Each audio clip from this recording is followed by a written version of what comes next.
Oh, what was I saying about Super X? Like I said, Super X2 was, I think, my favorite of the three. Super X1, of course, was featured in Godzilla 1984 and served as the JSDF's like special attack plane that was supposed to protect Tokyo from whatever threats, not just Godzilla. But they must have seen it coming. They must have seen Godzilla's approach coming, because it's loaded with cadmium missiles, which I don't know a whole lot about chemistry or physics or anything, but apparently that's a nuclear deterrent of some sort. And so they used the cadmium launchers and the Super X combined with flares to get Godzilla to look up and open his mouth, and they shoot cadmium directly into Godzilla, and it puts him under for quite some time. I don't think it was supposed to have killed him in the script, but he is knocked unconscious for quite some time. One thing that was kind of cool about the Super X was its limitations. It wasn't some super attack plane thing that could take whatever Godzilla threw at it and, you know, stand up to his attacks like an enemy monster would. It had good armor. That's about all you could say. It took, I think, 2 fire breath shots, and then it petered out, and then it got a skyscraper pushed over on it. So, Super X was cool. I especially liked when they started like running like mad from Godzilla when he got woken up by the nuclear missile detonation. That was kind of cool watching him chase this plane through the city and just go balls out after it while it's shooting missiles and lasers at him. That was really cool. It's one of my favorite parts of the opening credits of Godzilla vs. Biollante, because they redid the music for that scene and improved it a lot. But Super X2 was in Godzilla vs. Biollante, which is basically a direct sequel to Godzilla 1984. In fact, all the Heisei movies are supposed to be one continuous thought, which was something I appreciated, especially with the psychic lady that's featured in most, if not all of them. I think she is in all of them. Miki Saigusa. She's like the one connecting thread besides Godzilla in all the movies. And anyway, Super X2 of course had the fire mirror that I mentioned. It had missiles and Gatling guns and torpedoes for like one scene in the whole movie. Oh, this is bad. But I'm gonna chance it. Let's see what happens, folks. If I lose Mothra, I really don't care, so we'll find out. But basically, the Super X2 was, at the time, just like the plasma grenade. The first time I saw it, I was like entranced. I thought it was the coolest thing ever, because the fire mirror, watching Godzilla fight it in the ocean, with it shooting back his fire breath like 1,000 times the heat capacity or something. That was really cool, because it had an awesome sound effect. It was a green beam. It was just cool. I liked it, and it was cool when the fire mirror started melting, and they, in a later segment in the film, they had to make the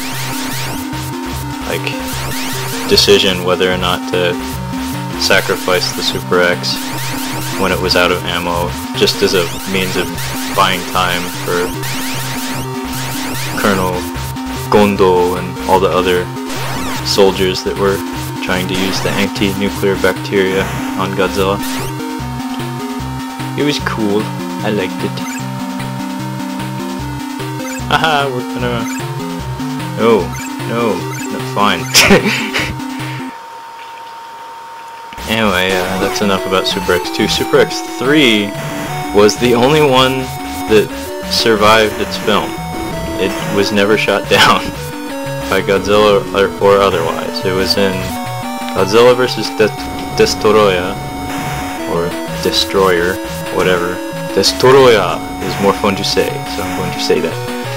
Anyway, in the movie, Super X3, for whatever fucking reason, was apparently built with a freeze ray and freeze missiles. So I guess, once again, the Japanese people somehow preemptively decided to design an attack plane to freeze something. In this case, it just happened to be Godzilla, because apparently that's the only thing they ever get to field Super X against. Anyway, 1 second. Not now.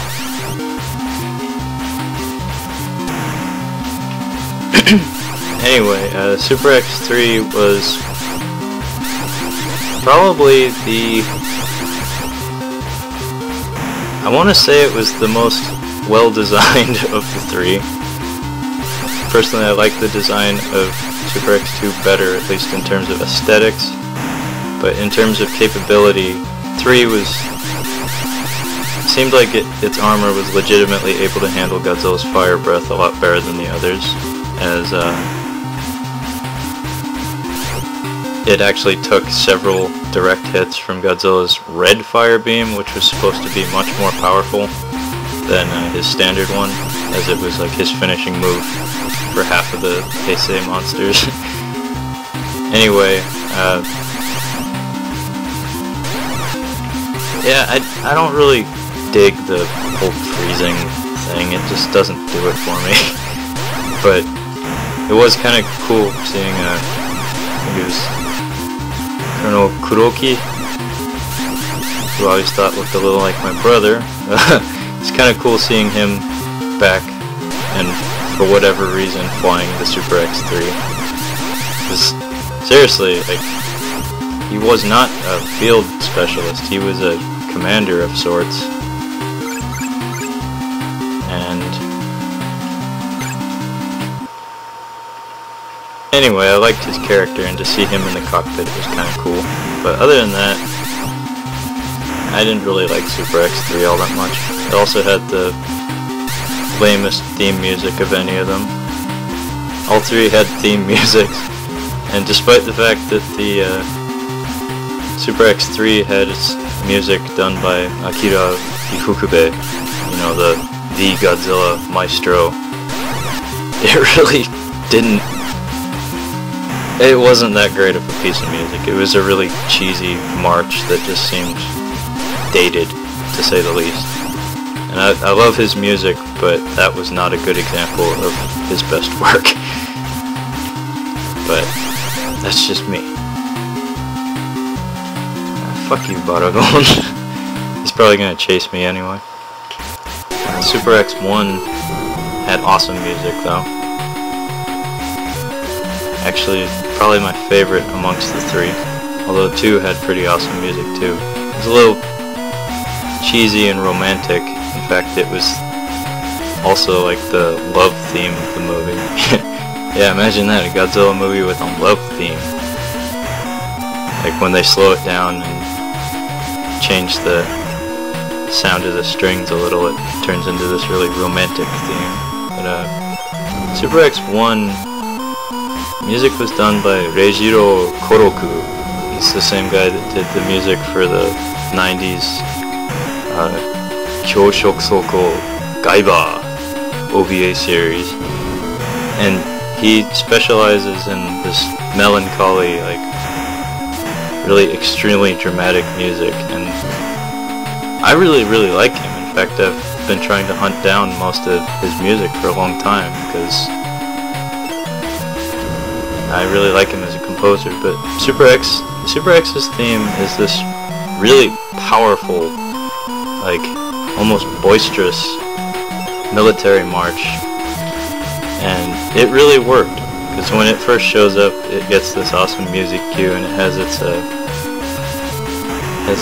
front light going, and it's like, oh wow, what the hell is that? It's like, that's the Super X that they've only been hyping for like half the movie. And they play it a few times in the film, and every single time it's like, yeah! But holy shit. Computer was having an error of sorts. That was bad. It scared me. I thought I was gonna lose all this footage and all this rambling of mine. I don't feel like doing this again. But, yeah, the composer for Godzilla vs. Biorante, I think that one was Koichi Sugiyama. Yeah. That was, at first I was thinking Takayuki Hattori, but no, that's Space Godzilla. That guy can suck a dick.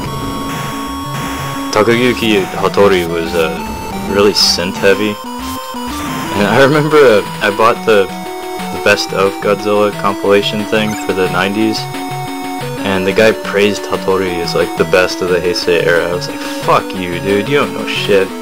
Stupid synth-heavy kaiju soundtrack, that's bullshit. Only works for Kenji Kawai. Anyway, I think I'm done, folks. Tune in tomorrow for Planet X. Neptune, never mind, I guess we have more levels. Fuck!